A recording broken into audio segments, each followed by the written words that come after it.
দুনিয়ার মুসিবত এটা তো ক্ষণস্থায়ী মুসিবত, আসল মুসিবত হলো কিয়ামতের দিন। দুনিয়ায় যারা আমাকে আপনাকে মহব্বত করে, কিয়ামতের ওই মুসিবতে তারা আমার আপনার কাছে কেউ থাকবে না।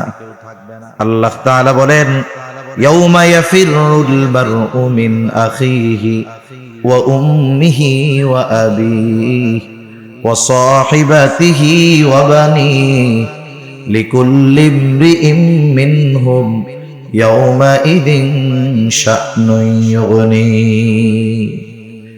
সেই দিন ভাই ভাইয়ের থেকে পলায়ন করবে, ওয়া উম্মিহি ওয়া আবিহি, পিতামাতার থেকে পলায়ন করবে, ওয়া সাহিবাতিহি ওয়া বানিহি, স্ত্রী সন্তানদের থেকে পলায়ন করবে। অথচ একটা মানুষ যদি বাহিরে পরিশ্রম করে, কষ্ট করে, 10, 12, 14 ঘন্টা পরিশ্রম করার পরে যখন বাসায় ফিরে সন্তানের চেহারার দিকে যখন তাকায়, এই 14-15 ঘন্টার কষ্ট মুহূর্তের মধ্যে দূর হয়ে যায়। ঠিক কিনা বলেন? অনেক মানুষ আছে প্রবাসে থাকে, জিজ্ঞাসা করে কষ্ট হয়, কি মন চায়? বলে সন্তানের চেহারাটা দেখতে পারলে কষ্টটা দূর হয়ে যাইতো। দুনিয়ার পিতামাতা কষ্ট দূর করার জন্য সন্তানের চেহারা দেখে, মা বাবার চেহারা দেখে, স্ত্রীর চেহারা দেখে, সন্তানের চেহারা দেখে। আর কিয়ামতের কঠিন মুসিবতের ওই কষ্টের সময় কেউ চাইবে না কষ্ট দূর করার জন্য তাদের সন্তানদের দেখার জন্য, বরং ওই দিন দেখা হওয়াটাকে তারা আরো কষ্টের কারণ মনে করবে। এই জন্য কি করবে? পালাইতে থাকবে, কেউ কাছে থাকবে না। তাহলে দুনিয়ার মুসিবত এটা সাধারণ মুসিবত, আসল মুসিবত হলো কিয়ামতের দিন। প্রকৃত কল্যাণকামী কে? আসলে কে আমাকে আপনাকে মহব্বত করে? বাস্তবতা হলো মুসিবতে যে আমার পাশে থাকবে। কিয়ামতের ওই মুসিবতে বাবাও থাকবে না, মাও থাকবে না, স্ত্রীও থাকবে না, সন্তানও থাকবে না। কিন্তু ওই কঠিন মুসিবতের দিন সবাই চিন্তিত থাকবে, কিন্তু আমার আপনার নবী আমাকে আপনাকে বলবে না। রব্বি ইন্নাহুন্না আযলালনা কাসীরাম মিনান নাস ফামান তাবিআনি ফাইন্নাহু মিন্নি ওয়া মান আসানি ফাইন্নাকা গফুরুর রহিম।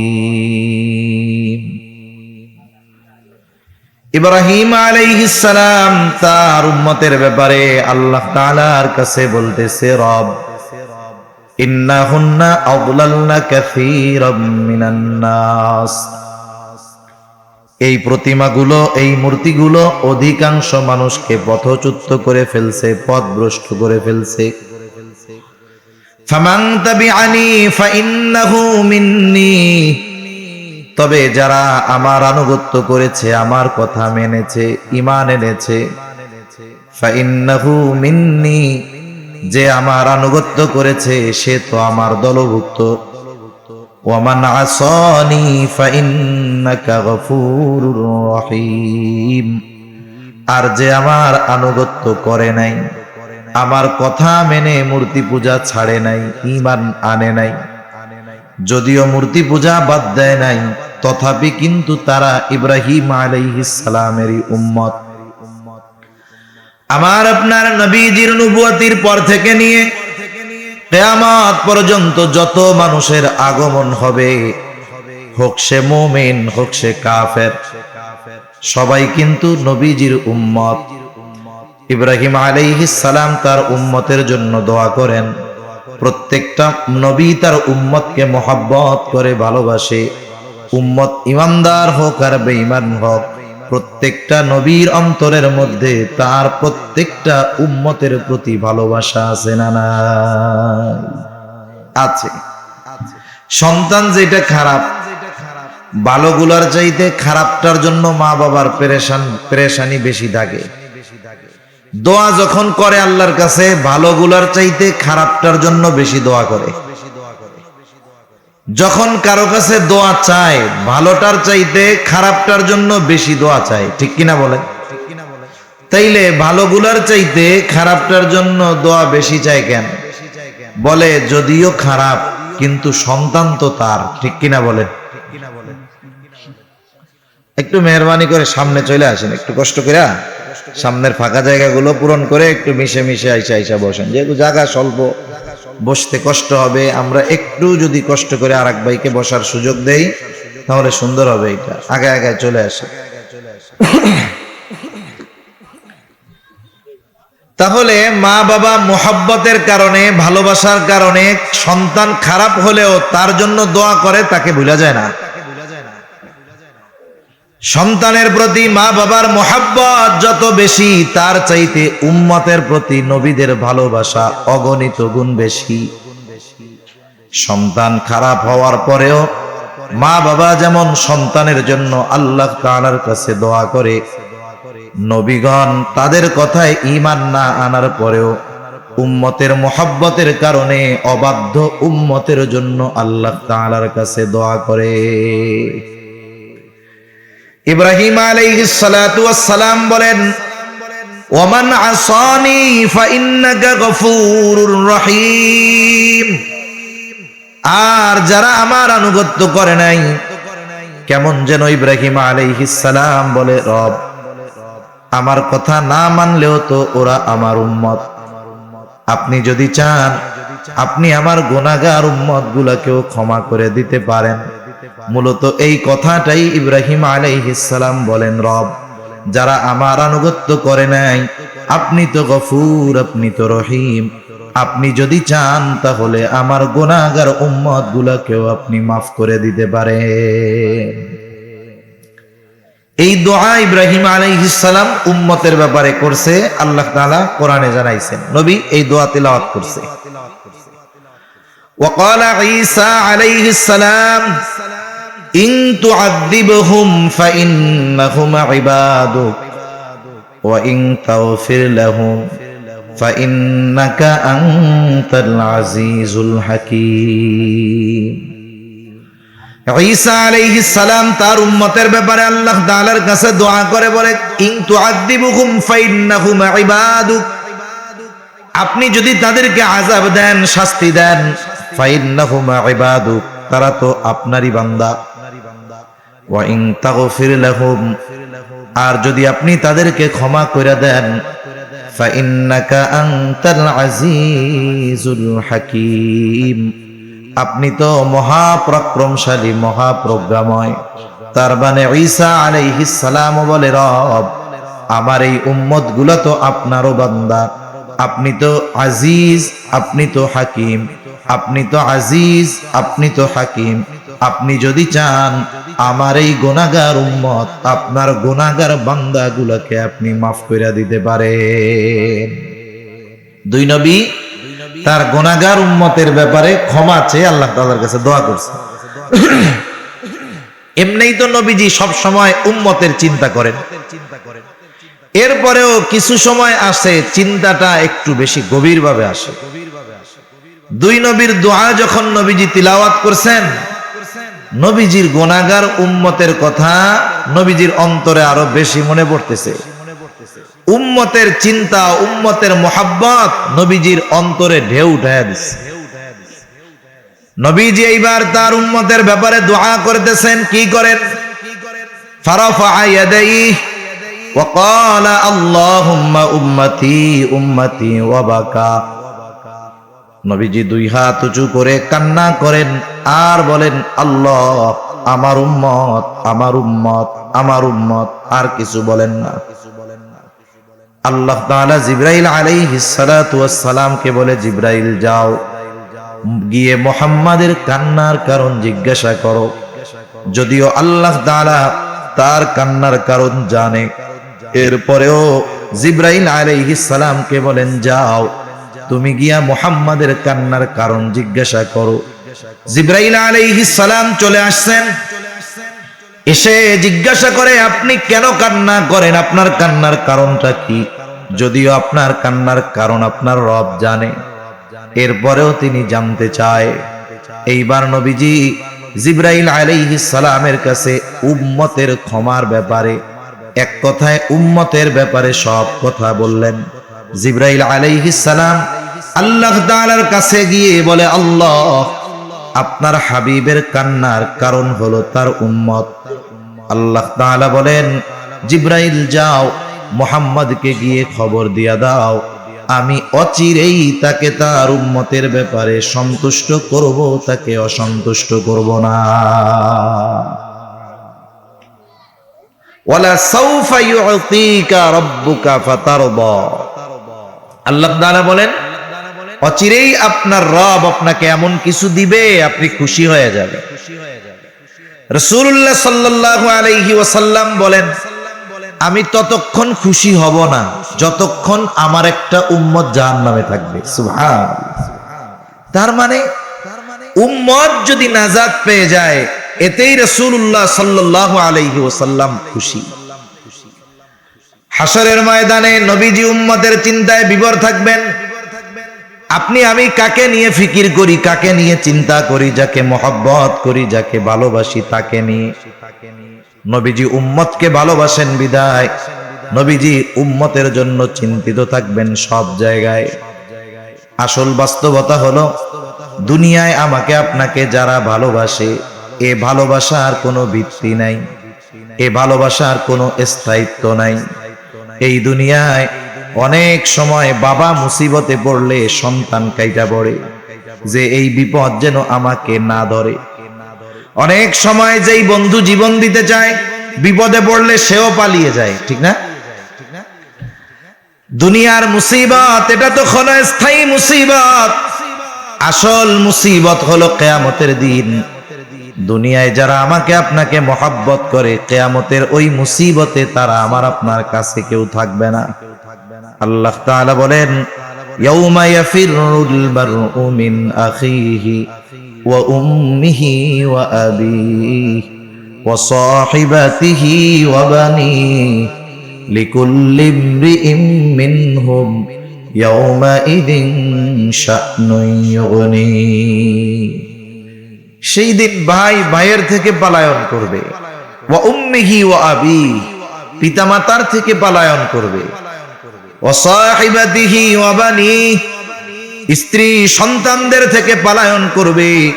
অথচ একটা মানুষ যদি বাহিরে পরিশ্রম করে, কষ্ট করে 10, 12, 14 ঘন্টা পরিশ্রম করার পরে যখন বাসায় ফিরে সন্তানের চেহারার দিকে যখন তাকায়, এই 14-15 ঘন্টার কষ্ট মুহূর্তের মধ্যে দূর হয়ে যায়, ঠিক কিনা বলেন? অনেক মানুষ আছে প্রবাসে থাকে, জিজ্ঞাসা করে কষ্ট হয় কি মন চায়, বলে সন্তানের চেহারাটা দেখতে পারলে কষ্টটা দূর হয়ে যাইতো। দুনিয়ার পিতামাতা কষ্ট দূর করার জন্য সন্তানের চেহারা দেখে, মা বাবার চেহারা দেখে, স্ত্রীর চেহারা দেখে, সন্তানের চেহারা দেখে।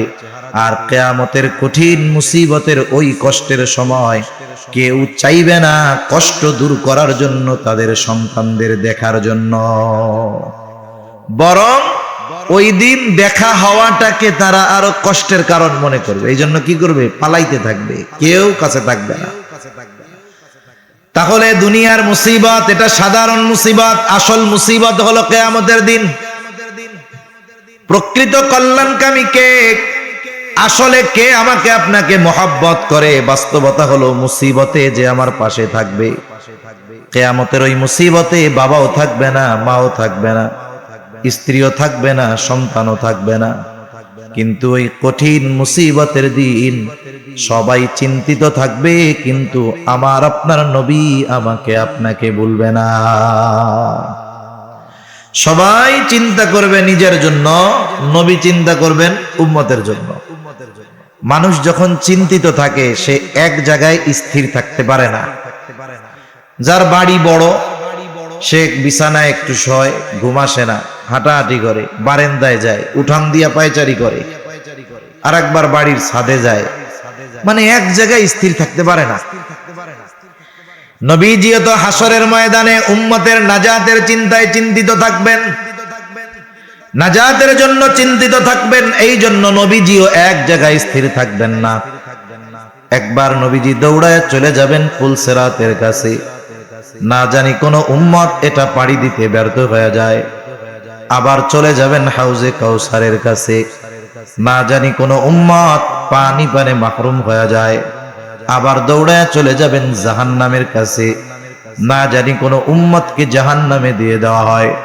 আবার চলে যাবেন দৌড়ায় মিজানের কাছে, না জানি ওজনের পাল্লায় কেউ ধরা পড়ে যায়। আবার যদি উম্মতের জন্য সুপারিশের প্রয়োজন হয়ে যায়, আল্লাহর দরবারে ছুটে যাবেন উম্মতের জন্য সুপারিশ করতে। এভাবে নবীজি এক জায়গা থেকে আর এক জায়গায় যাইতে থাকবেন, যে কোথাও যেন আমার উম্মত ধরা না পড়ে যায়। সব নবী জান্নাত অভিমুখে রওনা হয়ে যাবে, জান্নাতের দরগড়ায় পৌঁছিয়ে যাবে। জান্নাতের দরজা বন্ধ, খোলা হবে না। জিজ্ঞাসা করা হবে, কি ব্যাপার, বন্ধ কেন, খোলো না কেন? বলে, যিনি আসলে খোলা হবে তিনি আসেন নাই। কে তিনি?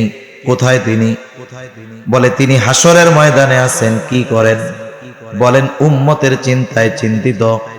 তিনি ততক্ষণ পর্যন্ত, আমার আপনার নবী ততক্ষণ পর্যন্ত জান্নাত অভিমুখে রওনা হবেন না, ততক্ষণ না যতক্ষণ না তার ওই উম্মত তার ব্যাপারে আল্লাহ তাআলার পক্ষ থেকে জান্নাতের নিশ্চয়তা যতক্ষণ তিনি না পাবেন, ততক্ষণ পর্যন্ত নবী নিজে জান্নাত অভিমুখে রওনা হবে না। তার যে উম্মতের যাররা পরিমাণ ঈমান আছে তার ব্যাপারেও জান্নাত নিশ্চিত করবেন, এরপরে নিজে জান্নাতে ঢুকবে। সুবহানাল্লাহ। অথচ ওই হাসরের ময়দানে আমাকে আপনাকে, দুনিয়াতে যাদেরকে আমরা প্রিয়জন মনে করি, এরা কেউ আমাদের চিনবে না। রাসূলুল্লাহ সাল্লাল্লাহু আলাইহি ওয়াসাল্লামের উম্মতের প্রতি এই মহব্বত, ভালোবাসা কত গভীর, কত বেশি। রাসূল সাল্লাল্লাহু আলাইহি ওয়াসাল্লাম একদিন সাহাবা কিরাম নবীজির সাথে, নবীজি পথ চলতেছেন, হঠাৎ করে তিনি বলেন, আমার ভাইদেরকে আমার দেখতে মন চায়। সকলে বলে, ইয়া রাসূলুল্লাহ, আমরা কি আপনার ভাই নই? নবীজি বলেন, না, তোমরা আমার সাথী। তাহলে আপনার ভাই কারা? নবীজি বলেন, আমার পরে আমাকে না দেখে যারা আমার উপরে ঈমান আনবে তারাই হলো আমার ভাই। যারা আমারে মাইনা চলবে এরাই হলো আমার ভাই। এর দ্বারা কি বোঝানো যায়? কিয়ামত পর্যন্ত যত মানুষ নবীর আদর্শ অনুসরণ করবে, এদের প্রতি নবীজি যে তার ভালোবাসা আছে, এই কথা আমাদেরকে জানায় দিয়ে গেছে। অনেক সময় অনেক মানুষের দ্বারা কষ্ট পাওয়ার কারণে তাদের প্রতি আমাদের মহব্বত, ভালোবাসা থাকে না। অনেক সময় যদি সন্তান বাবাকে কষ্ট দেয়, কত বাবা আছে মরার সময় ওসিয়ত করে, যেন আমি ওর মুখটা না দেখি, আমি মরলে যেন ও আমার জানাজায়ও না আসে। রাগ হইয়া অনেক বাবা এরকম অভিশাপ দেয় না? দেয়। কত আপনজন কষ্ট পাওয়ার কারণে আপনজনের মাধ্যমে তার সাথে সম্পর্কই রাখে না, বদদোয়াও করে। কিন্তু নবীজি উম্মতের দ্বারা কত আঘাত প্রাপ্ত হয়েছেন, কখনো উম্মতের জন্য বদদোয়া করেন নাই। নবীজি গেছেন তায়েফে, কাফেররা কি পরিমাণ আঘাত করেছে আমার আপনার নবীজির গায়ে। পাথরের আঘাতে নবীজির গায়ের মধ্যে ক্ষত হয়ে গেছে, রক্ত বেয়ে গা ভিজে গেছে, জামা ভিজে, রক্ত পা বেয়ে জুতার মধ্যে পড়ে, রক্ত শুকিয়ে জুতা পায়ের সাথে আটকে গেছে। স্বাভাবিকভাবে অনেকে রক্তদান করেছেন। 200-250 গ্রাম রক্ত যদি শরীর থেকে বের করা হয়, যার রক্ত নেওয়া হয় অনেক সময় অজ্ঞান হয়ে পড়ে যায়, উঠতে পারে না। অথচ নবীজির গা দিয়ে কি পরিমাণ রক্ত বের হয়েছে, জামা ভিজে, পা বেয়ে রক্ত পড়ছে, জুতা আটকে গেছে পায়ের সাথে, রক্ত শুকিয়ে। পড়ন্ত বিকালে নবীজি এক জায়গায় বিশ্রাম নিচ্ছেন। জিবরাইল আলাইহিস সালাম চলে আসলেন, এসে সালাম দিয়ে বলে, ইয়া রাসূলুল্লাহ, এই কওম আপনার সাথে কেমন আচরণ করেছে আপনার মালিক সব দেখছে। আমার সাথে একজন ফেরেশতা পাঠানো হয়েছে যে আগে আসে নাই। এইবার ওই ফেরেশতা এসে নবীজিকে সালাম দিয়ে বলে, ইয়া রাসূলুল্লাহ, আমি পাহাড়ের দায়িত্বে নিয়োজিত ফেরেশতা, আল্লাহ তাআলা আমাকে আপনার আদেশ পালনের জন্য আপনার কাছে পাঠিয়েছে। আপনি যদি নির্দেশ দেন যে এদেরকে নিশ্চিহ্ন করে দেওয়ার জন্য। তাহলে দুই পাহাড় দিয়ে আমি এদেরকে পিষা দিব, অস্তিত্বহীন হয়ে যাবে। আপনার সাথে এমন আচরণ করছে, আপনি শুধু যদি নির্দেশ দেন তাহলে দুইটা পাহাড় দিয়ে এদেরকে কি করব? পিষে দিব। এখনো ক্ষত তো শুকায় নাই, রক্তও আছে। নবীজি চিন্তা করতেছেন যে এরা হয়তো কথা মানলো না, কিন্তু এদের পরবর্তী প্রজন্ম তো কথা মানতে পারে, ঠিক কিনা? নবীজি ক্লান্ত দেহ নিয়ে বিশ্রাম করতেছিলেন। এই কথার পরে একটু সোজা হয়ে উঠে বসছেন। ফেরেশতা বলে, আপনি নির্দেশ দেন দুই পাহাড় দিয়ে এদেরকে পিষে দেই। আর নবীজি এদের কথার জবাবে, ফেরেশতার কথার জবাবে বলে, বাল আরজু আন ইয়াখরুজাল্লাহু মিন আসলাবিহিম মান ইয়াবুদুল্লাহ ওয়াহদাহু ওয়া লা ইউশরিকু বিহি শাইআ। নবীজি কেমন যেন বলে, তুমি আমারে বলতেছো আদেশ দেন পিষা শেষ করে দেই, অথচ আমি এদের ব্যাপারে আল্লাহ তাআলার কাছে এই আশা পোষণ করি যে আল্লাহ তাআলা হয়তো এদের মধ্য থেকে এমন এক প্রজন্ম বের করবে, এমন এক সম্প্রদায় বের করবে যারা এক আল্লাহর ইবাদত করবে, তার সাথে কারো শরীক করবে না। তাহলে যারা দুনিয়ায় আসে নাই তাদের ব্যাপারেও নবীজি চিন্তিত। এরা হয়তো অন্যায় করছে, কিন্তু এদের সন্তানরা নাও করতে পারে, ঈমান আনতে পারে। একটা মানুষের হৃদয়ে তার উম্মতের প্রতি কত ভালোবাসা মোহাব্বত থাকলে এই কথা বলতে পারে। এর আগে নবী তো দোয়া করছে এরকম, নূহ আলাইহিস সালাম উম্মতের অবাধ্যতায় বাধ্য হইয়া দোয়া করছে, ক্বালা নূহুর রাব্বি লা তাযার আলাল আরদি মিনাল কাফিরিনা দাইয়ারা। বলছে, আল্লাহ এই জমিনের একটা কাফিরও আপনি ছেড়ে দিয়েন না। অথচ আমার আপনার নবী যাদের দ্বারা নির্যাতিত হইছেন তাদের ব্যাপারেও বদদোয়া করেন নাই। এর চাইতে মোহাব্বতের বহির্প্রকাশ আর কি হতে পারে? এখন একটা বিষয় হলো, নবীজি আমাদের কত মোহাব্বত করেন, ভালোবাসেন। দুনিয়ার মানুষের কথা বাদ দেন, নবীজির হাদিসগুলো এক পাশে রাখেন।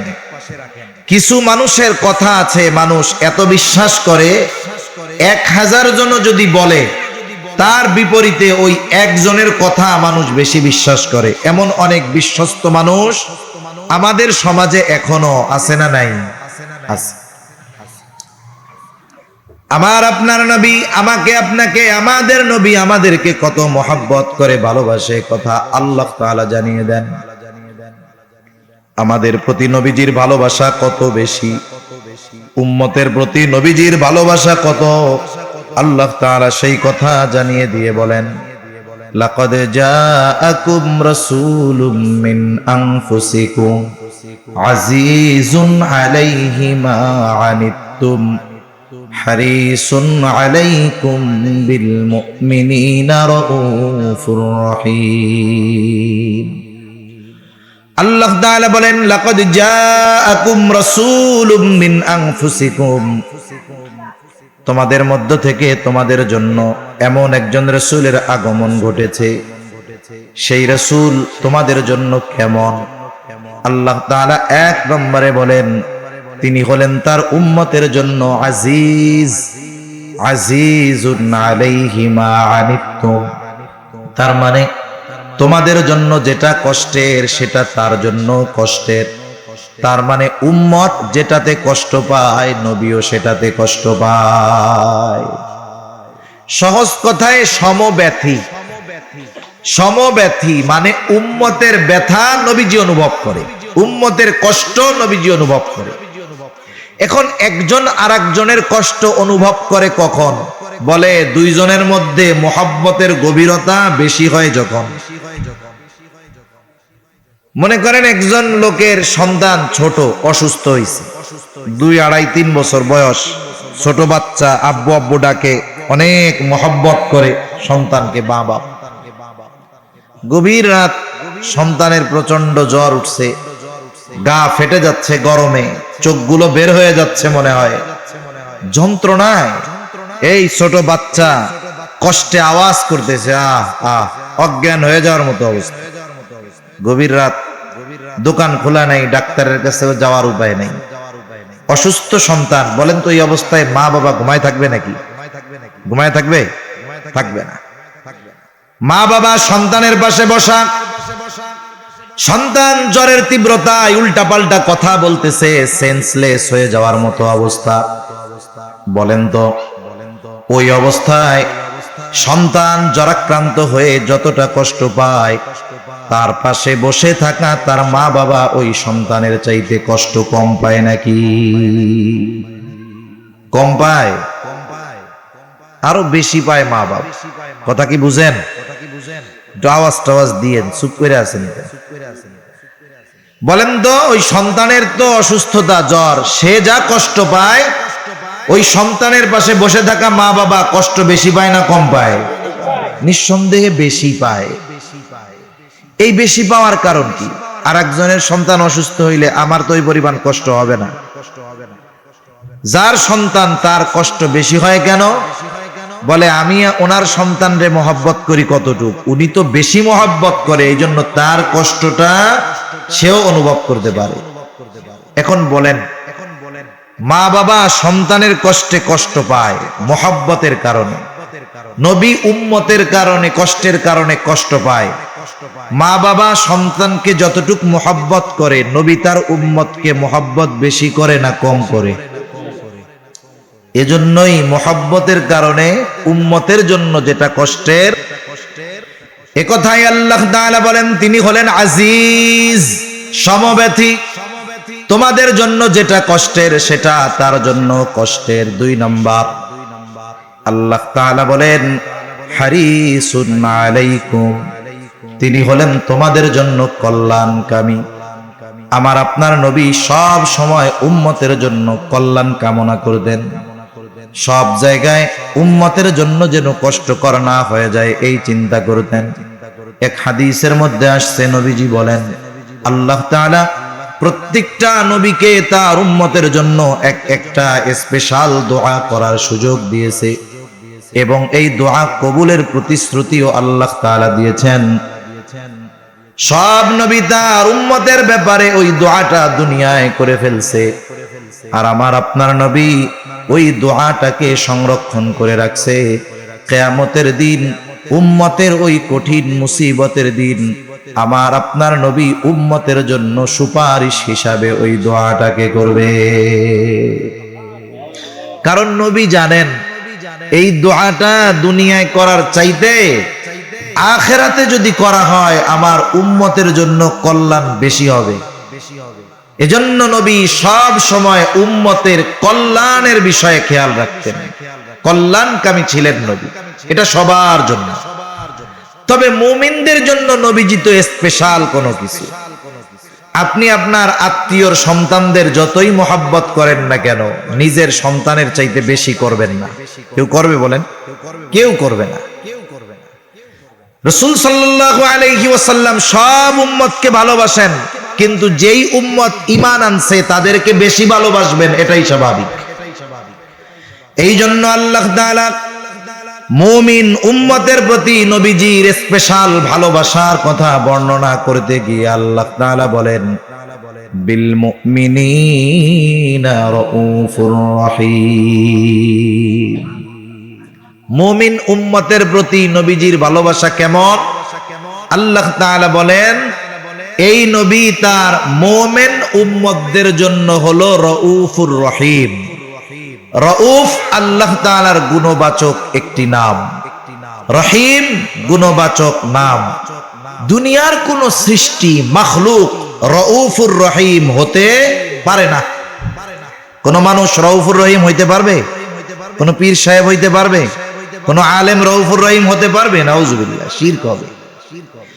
কিন্তু উম্মতের জন্য নবীর ভালোবাসা কত বেশি! এই বেশি পরিমাণ ভালোবাসা আল্লাহ তাআলা উল্লেখ করতে গিয়ে নিজের সাথে যেই শব্দ ব্যবহার হয় ওই শব্দ নবীর সাথে ব্যবহার করছেন। সুবহানাল্লাহ বলেন।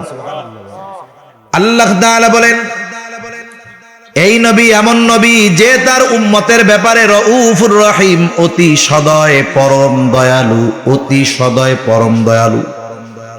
আল্লাহ তাআলা আমার আপনার নবীর তার মুমিন উম্মতের প্রতি মোহাব্বত ভালোবাসার কথা বলতে গিয়ে বলতেছেন, এই নবী হলো তার মুমিন উম্মতদের জন্য অতি সদয় পরম দয়ালু।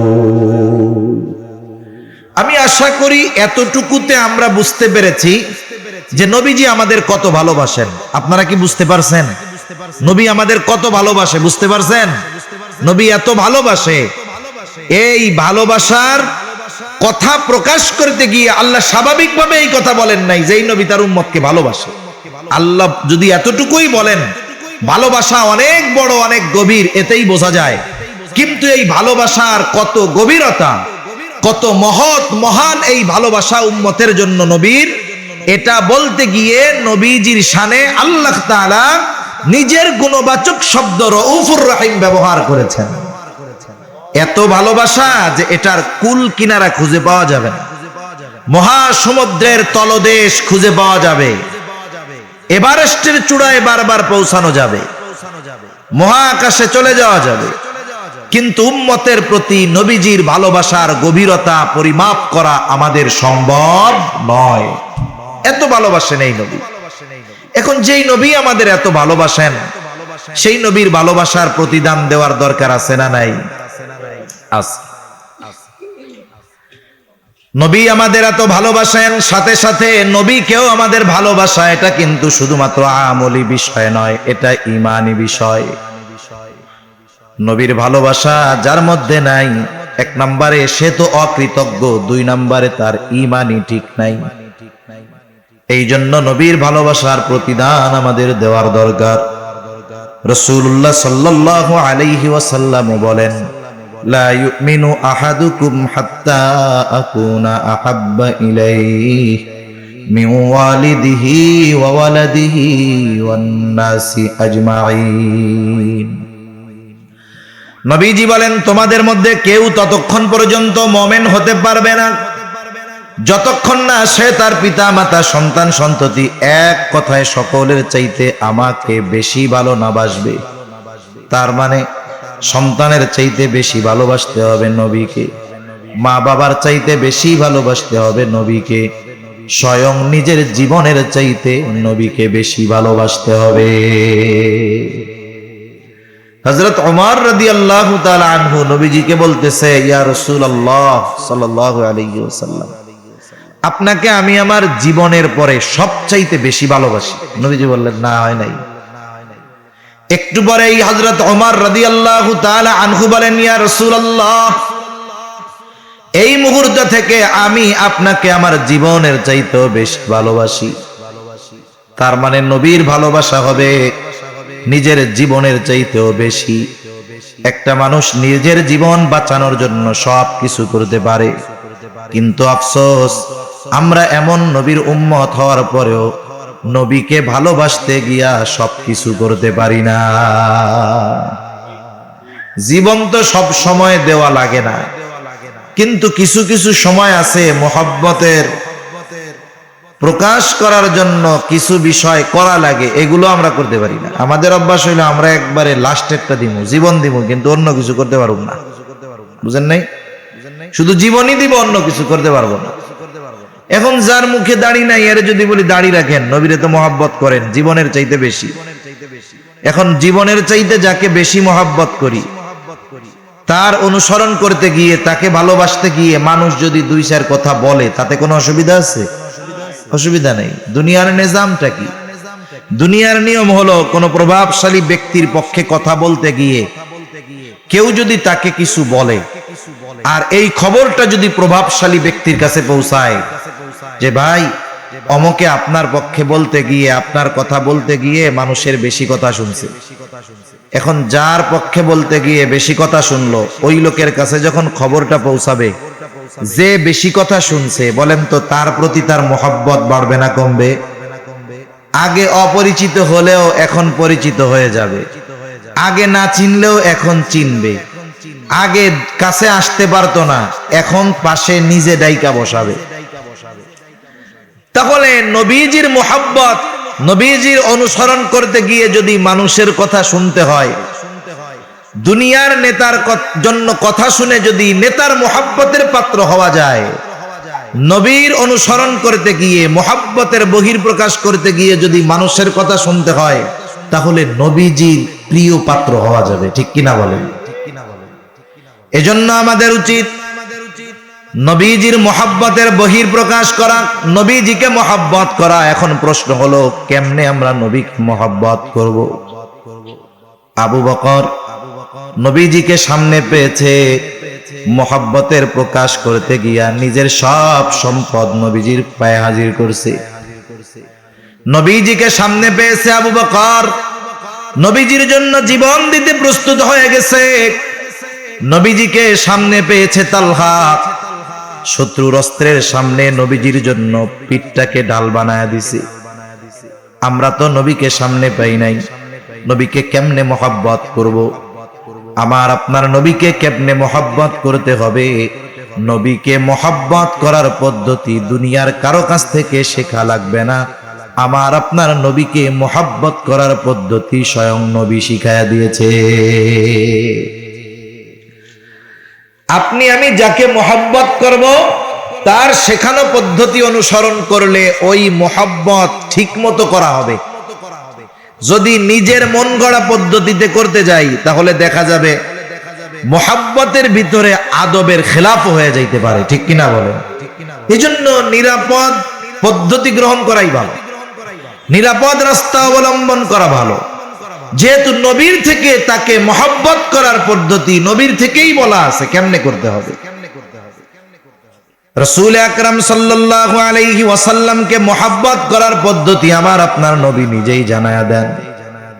নবীজি বলেন, মান আহাব্বা সুন্নতি ফাকাদ আহাব্বানি ওয়া মান আহাব্বানি কানা মাই ফিল জান্নাহ। নবীজি বলেন, যে আমার সুন্নতকে মুহাব্বত করলো, সে আমি নবীকে মুহাব্বত করলো। আর নবীকে যে মুহাব্বত করবে, নবী জানায়া দেন, সে আমার সাথে জান্নাতে অবস্থান করবে। এখন আপনারে এক দেশের টিকিট দেওয়া হয়েছে, যে এই যে হলো আপনার বিমানের টিকিট, এটা দিয়ে আপনি সৌদি আরব যাইতে পারবেন। এই টিকিট দিয়ে 10 দিন সৌদি আরবের মক্কার যেই ক্লক টাওয়ার, সেই হোটেলে আপনি থাকতে পারবেন। কত বড় অফার না? যতই অফার থাক, যদি আপনার ভিসা না থাকে যাওয়া যাবে? অফার ঠিক আছে, কিন্তু কি নাই? ভিসা নাই। অফারের ঘোষণা পাইয়া খুশি হইলেন, কিন্তু ভিসা নাই, যাওয়া যাবে না, ওইখানে পৌঁছানো যাবে না। তাহলে নবীর সাথে জান্নাতে থাকা যাবে সুন্নতকে মুহাব্বত করলে। এই অফার পাইয়া গেলাম, কিন্তু এখন জান্নাতে যদি না যাইতে পারি, তাইলে তো আর নবীর সাথে থাকতে পারবো না। এখন জান্নাতে যাওয়ার রাস্তা কি? নবী তাও বলে দেন। আমার আপনার নবী বলেন, কুল্লু উম্মতি ইয়াদখুলুনাল জান্নাতা ইল্লা মান আবা। নবীজি বলেন, আমার সব উম্মত জান্নাতে প্রবেশ করবে, আবা উম্মত ছাড়া। সাহাবায়ে কেরাম প্রশ্ন করে, ইয়া রাসূলুল্লাহ, আবা উম্মত কারা? নবীজি বলেন, মান আতাআনি দাখালাল জান্নাহ ওয়া মান আসানি ফাকাদ আবা। নবীজি বলেন, যারা আমার আনুগত্য করবে তারা জান্নাতে প্রবেশ করবে, যারা আমার আনুগত্য করবে না তারা আবা উম্মত, তারা জান্নাতে প্রবেশ করতে পারবে না। তাহলে যদি দুই হাদিসকে আমরা একত্রিত করি, অর্থটা কি? বলে, নবীকে মুহাব্বত করার পদ্ধতি হইল নবীর সুন্নতকে মুহাব্বতের সাথে অনুসরণ করা। সুন্নতকে মুহাব্বত করতে হবে, অনুসরণ করতে হবে। এই যে লাইট জ্বলতেছে, কত আলো! এখন একটা লাইট, দুইটা তার দেওয়া আছে, একটার মধ্যে আছে কারেন্ট আর একটার মধ্যে কারেন্ট নাই।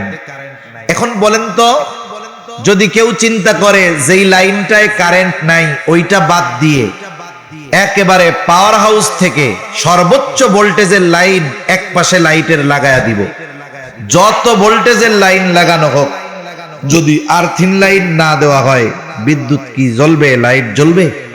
জ্বলবে না। দুই তার লাগবে এই লাইট জ্বালাইতে, দুইটা কানেকশন লাগবে। অনুরূপভাবে নবীর মুহাব্বতের বহির্প্রকাশ যদি করতে হয় তাহলে সুন্নাতকে মুহাব্বত করতে হবে, অনুসরণও করতে হবে। অনুসরণ এবং মুহাব্বতের মাধ্যমে শুধু নবীকে ভালোবাসা হয় না, নবীকে যে এই দুইটা অনুসরণ করে ভালোবাসার প্রমাণ দিতে পারে সে তখন আল্লাহর মুহাব্বতের পাত্র হয়ে যায়। আমরা চাই না যে আল্লাহ আমাদের ভালোবাসুক, চাই না? চাই। আল্লাহ তাআলা কোরআনুল কারীমের মধ্যে বলেন, আপনি বলেন ইন কুনতুম তুহিব্বুনাল্লাহ, তোমরা যদি আল্লাহকে ভালোবাসতে চাও, আমরা সবাই আল্লাহকে ভালোবাসতে চাই, তাইলে কি করবা? নবীজিকে আল্লাহ তাআলা বলেন আপনি বইলা দেন ফাত্তাবিউনি, আল্লাহরে ভালোবাসতে চাইলে আমার অনুসরণ করো। তার মানে জান্নাতে যাইতে হইলে নবীর অনুসরণ, আল্লাহকে ভালোবাসতে হইলে নবীর অনুসরণ। এরপরে আল্লাহ তাআলা বলেন হাবিব আপনি বলেন ফাত্তাবিউনি, তাহলে তোমরা আমার অনুসরণ করো। তাইলে কি হবে? তোমাদের আল্লাহকে ভালোবাসা নিয়ে চিন্তা করা লাগবে না। ইউহিব্বুকুমুল্লাহ, আমার অনুসরণ করার কারণে স্বয়ং আল্লাহ তোমাকে ভালোবাসবে। তোমরা আমার অনুসরণ করো, তাইলে কি হবে? ইউহিব্বুকুমুল্লাহ, তোমাদের ভালোবাসবে কে? আল্লাহ। দুনিয়ার বড় নেতা যদি একজনকে ভালোবাসে কত পাওয়ার, আর যদি আল্লাহ কোন বান্দাকে ভালোবাসে তার চাইতে বড় পাওয়ারফুল আর কেউ আছে? আর কেউ নাই। হাদিসের মধ্যে আসছে নবীজি সাল্লাল্লাহু আলাইহি ওয়াসাল্লাম বলেন যখন কোন বান্দাকে আল্লাহ তাআলা ভালোবাসেন, আল্লাহ কোন বান্দাকে ভালোবাসে আয়াতের মাধ্যমে জানলাম, যেই বান্দা নবীর অনুসরণ করে তাকে আল্লাহ ভালোবাসে। এখন আল্লাহ ভালোবাসলে লাভ কি? নবীজি বলেন যখন কোন বান্দাকে আল্লাহ তাআলা ভালোবাসে, আল্লাহ তাআলা জিবরাইল আলাইহিস সালামকে ডেকে বলে জিবরাইল দুনিয়ার অমুককে আমি আল্লাহ ভালোবাসি, তুমিও ভালোবাসো। আল্লাহ তাআলা যখন জিবরাইল আলাইহিস সালামকে বলে, জিবরাইল আলাইহিস সালামও তাকে ভালোবাসতে শুরু করে। এরপরে আসমানের বাসিন্দাদের মধ্যে ঘোষণা করে দেয়, ও আসমানের বাসিন্দারা, দুনিয়ার অমুক ব্যক্তি ওকে আল্লাহ ভালোবাসে, আমি ভালোবাসি, তোমরাও ভালোবাসো। এইবার আসমানের ফেরেশতারা তাকে ভালোবাসতে শুরু করে। হায়রে, অনেক মানুষ আছে এই দুনিয়ার মানুষ তাদেরকে চিনে না, দুনিয়ার মানুষ তাদের চিনে না, তারা এই দুনিয়ার সেলিব্রিটি না, কিন্তু ওই মানুষগুলোকে দুনিয়ার মানুষ না চিনলেও আসমানের বাসিন্দারা তাদের নিয়ে আলোচনা করে। নবীজি বলেন এবার আসমানের বাসিন্দারা তথা ফেরেশতারা তাকে ভালোবাসতে শুরু করে, সে পরিচিত ব্যক্তি হয়ে যায়। এইবার আল্লাহ তাআলা কি করেন? দুনিয়ার মানুষের অন্তরে ওই ব্যক্তির গ্রহণযোগ্যতা আর ভালোবাসা আল্লাহ ঢুকায়া দেয়। দুনিয়ার মানুষও তাকে ভালোবাসতে শুরু করে। শুধু তাই না, অনেক মানুষকে আমরা ভালোবাসি কিন্তু তার গ্রহণযোগ্যতা আমাদের মধ্যে নাই, কিন্তু আল্লাহ তাআলা তাকে মানুষের মধ্যে গ্রহণযোগ্যতাও দিয়ে দেয়, মানুষের অন্তরেও তার ভালোবাসা সৃষ্টি করে দেয়। এই দুনিয়ায় অনেক মানুষ এরকম গেছে যে তাদেরকে আমরা ভালোবাসি, তাদের গ্রহণযোগ্যতা আমাদের হৃদয়ের মধ্যে আছে। আমাদের আল্লামা আহমদ শফি রহমাতুল্লাহি আলাইহি আছেন নাকি দুই একজন? না হুজুর, ভালোবাসি না। আছেন নাকি এই জায়গায়? দুই একজন তো নাই মনে হয়, অন্য জায়গায় থাকে, এই জায়গা তো নাই। আমরা সবাই তাকে ভালোবাসি। আপনাদের কাছে কি ওনাকে অগ্রহণযোগ্য ব্যক্তি মনে হয়? তার মানে দেখেন, উনি আমাদের কোনোদিন চা খাওয়ায় নাই, ওনার ছেলেরা আমাদের এসে বলে নাই যে চা খাওয়াইলাম আমার আব্বার একটু ভালোবাসেন, কিন্তু ওই যে আসমানের মালিক তাকে ভালোবাসে, আসমানের বাসিন্দারা তাকে ভালোবাসে। এই জন্য দুনিয়ার মানুষ যারা, তাদের অন্তরেও তার গ্রহণযোগ্যতা আর মোহাব্বত আল্লাহ ঢুকাইয়া দিছে। সুবহানাল্লাহ বলেন। তাহলে যে কথার থেকে গেলাম, নবীর অনুসরণের মাধ্যমে আল্লাহর ভালোবাসা পাওয়া যায়, নবীর অনুসরণের মাধ্যমেই জান্নাতে যাওয়া যায়, এই কথাই নবীজি জানায় দেন, মান আতাআনি দাখালাল জান্নাহ ওয়া মান আসানি ফাকাদ আবা। নবীজি বলেন, যে আমার আনুগত্য করবে জান্নাতে প্রবেশ করবে, আনুগত্য যে করবে না আবা উম্মত সে জাহান্নামে যাবে। সর্বোপরি কথা হলো, নবীজির সুন্নতকে মহব্বতের সাথে অনুসরণ করলে নবীকে ভালোবাসা হয়, সাথে সাথে নবীর সাথে জান্নাতে থাকা যায়। এইটার চাইতে বড় নেয়ামত আর সাহাবায়ে কেরাম অন্য কিছুরে মনে করতেন না। হযরত আনাস রাদিয়াল্লাহু তাআলা আনহু থেকে বর্ণিত, গ্রাম্য এক সাহাবী আসছে, গ্রাম্য এক ব্যক্তি আসছে নবীজির কাছে। গ্রামের মানুষ তো সহজ সরল, সে কে বড় মানুষ ওই সব তো বুঝে না, সহজ সরল মানুষ আইসা যা মন চায় তাই কইয়া দেয়। তা এইরকম গ্রামের কোন মানুষ আসলে সাহাবায়ে কেরাম অনেক সময় খুশি হইতেন, কারণ তারা নবীর কাছে থাকতেন। নবীর প্রতি তাদের তাজিম মোহাব্বতের কারণে অনেক কিছু জানতে মন চাইলেও জিজ্ঞাসা করতে ইতস্তবোধ করতেন।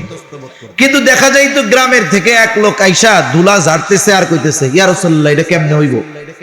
তার মানে এইরকম লোক আসলে অনেক সময় তারা খুশি হইতো। এরকম নবীজি একজনের সাথে কথা বলতেছে। আদব হইল কি, যখন আপনি কারোর সাথে কথা বলবেন, কথা শেষ হওয়ার পরে আপনাকে আমার কিছু জিজ্ঞাসা করতে হবে বা বলতে হবে। এখন গ্রামের মানুষ তো এটা তো বুঝে না, সহজ সরল মানুষ। নবীজি কথা বলতেছে আর সে নবীজির কে আইসা জিজ্ঞাসা করে, ইয়া রাসূলুল্লাহি মাতাস সাআ, ইয়া আল্লাহর রাসূল কিয়ামত কখন হবে। বলার ভাবটা এইরকম, কথার বাচন ভঙ্গি এরকম যে সে কিয়ামতের জন্য রেডি, কিন্তু কিয়ামত আসতেছে না। বুঝেন নাই? আপনি হাটহাজারী গেছেন বা চিটাগাং শহরে জিসির মোড় গেছেন, এমনিই গেছেন, ঢাকা যাবেন, টিকিট টুকিট কাটেন নাই, যা জিজ্ঞাসা করতেছেন গাড়ি কখন আসবে বা গাড়ি কখন আছে। এখন সে আপনারে বলল রাত 11টায়। এখন আপনি বললেন একটা টিকিট দেন তো, 11টার টিকিট কাটলেন। এখন 11টা পার হয়ে 11:30। এইবার আবার যে তাকে জিজ্ঞাসা করতেছেন গাড়ি কখন আসবে, বলেন তো টিকিট কাটার আগে গাড়ি কখন আসবে আর টিকিট কাটার পরে গাড়ি কখন আসবে। যদিও প্রশ্ন এক, উদ্দেশ্য কি এক নাকি?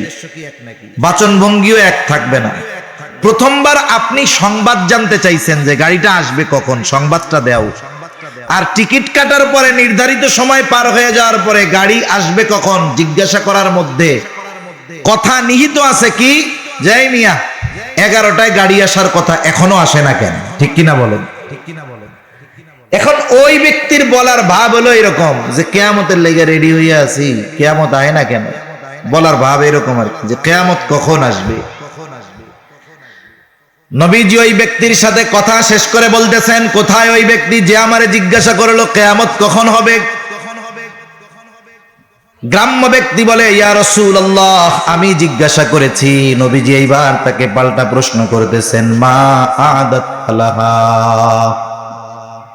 তুমি কিয়ামতের জন্য কি পাথেয় সংগ্রহ করেছো। লোকটা সহজ সরল জবাব, আমি আল্লাহ এবং তার রাসূলকে ভালোবাসি। এই জবাবের মধ্যে কোনো লৌকিকতা নাই, কৃত্রিমতা নাই। নবীজি তাকে বললেন, আল মারউ মা'a মান আহাব্বা। লোকটা এই জবাব শুনে বাড়ির দিকে হাঁটা শুরু করে দিল। একটু দেখেন প্রশ্ন ছিল কি, জবাব শেষ হইল কি। শুরু হইছে কিয়ামত কখন হবে, আর শেষ কথা হইল যে যাকে মোহাব্বত করে তার সাথে অবস্থান করবে।